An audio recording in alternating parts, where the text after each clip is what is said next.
어쨌거나 걱정하지 마시고요. 평균적으로는 아니지만 하여튼 중3, 중2 때 수술한 경우가 있긴 있었어요. 그 이유가 중학생 본인이랑 일단 대화를 하고 제가 좀 결정을 하는 게 여러 가지가 있는데. 안녕하세요. 성형학개론 조기란 원장입니다. 구순9개월 관련 질문인데요. 구순9개월을 가지고 있는데 14살이거든요. 성장판이 다쳐도 수술을 못 받나요? 질문이 잘못된 것 같습니다. 성장판이 다쳐도 수술을 못 받는 게 아니라 성장판이 다친 후에 저는 수술을 하라고 말씀드리는 거죠. 성장판이 다친 거 안 다치고의 차이가 뭐냐면은 아직 몸이 크고 변화하는 과정이냐 아니냐를 얘기하는 건데, 전에도 말씀드렸지만 키가 큰다라고 해서 얼굴이 계속 그런 건 아니라고 그랬죠. 몇 살 때 많이 되고 언제 끝나고 하는 게 순서가 다 다르단 말이에요. 스케줄이. 또 사람마다 좀 차이가 있을 거고. 그렇기 때문에 얼굴 성장은 키보다는 좀 빨리 끝난다고 봅니다. 14살이면 조금 어리긴 하죠. 성장판이 다친 후에 저는 최종 교정 수술을 하자고 하는 건 맞지만 꼭 그렇게 100% 딱 그렇게 자를 수는 없다.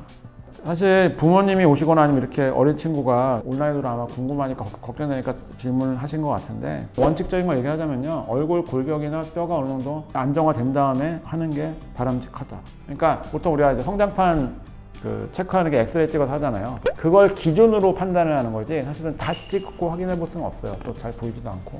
그리고 평균적으로 얘기를 하면은 얼굴은 키 크는 시기보다 몇 년 전에 끝나는 걸로 되어 있습니다. 예를 들면 20살 넘어서까지 2m 몇 가지 컸어요 라고 하는데 얼굴도 막 계속 커진다고 생각해보세요. 그러진 않잖아요.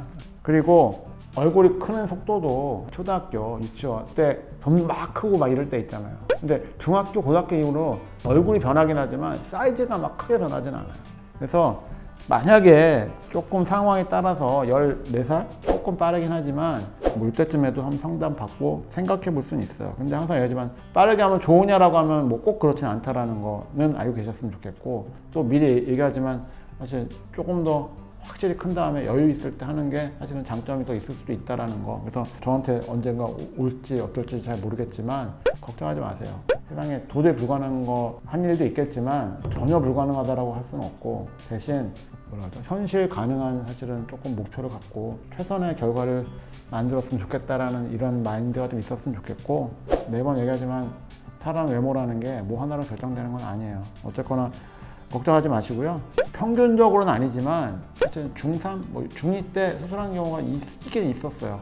그 이유가 중학생 본인이랑 일단 대화를 하고 제가 좀 결정을 하는 게 여러 가지가 있는데, 가능하면 코 수술 같이 이제 뼈를 만지거나 뭔가를 연골을 많이 건드려야 되는 수술은 중학생 때는 저는 아직까지 해준 적은 없었고요. 고등학교 이후라면 한번 상담 통해서 결정할 수 있을 것 같고, 대신 흉터라든지 입술 관련한 부분은 연조직 수술은 사실은 중학생 때도 가능은 해요. 굳이 바람직하냐라고 하면 그거는 조금 설명을 두고 결정하시면 좋을 것 같아요. 그래서 상담할 때 나이 드신 분도 있고 이렇게 어린 친구들도 있는데, 모든 환자가 저한테 오진 않겠지만 우선은 이미 이러한 일을 너무 걱정하거나 실망하지 마시고 앞으로 더 잘 될 일을 생각하시는 게 좋아요. 그래서 필요하시면은 부모님이랑 같이 한번 오세요. 저랑 얘기를 해보고 조금 빠르게 할 건지, 굳이 그럴 필요는 없을 건지, 아예 나중에 수능 이상 끝나고 오라고 할 건지 한번 얘기를 듣고 결정하시면 좋을 것 같아요. 감사합니다. 지금까지 성형학개론 조기란 원장이었습니다.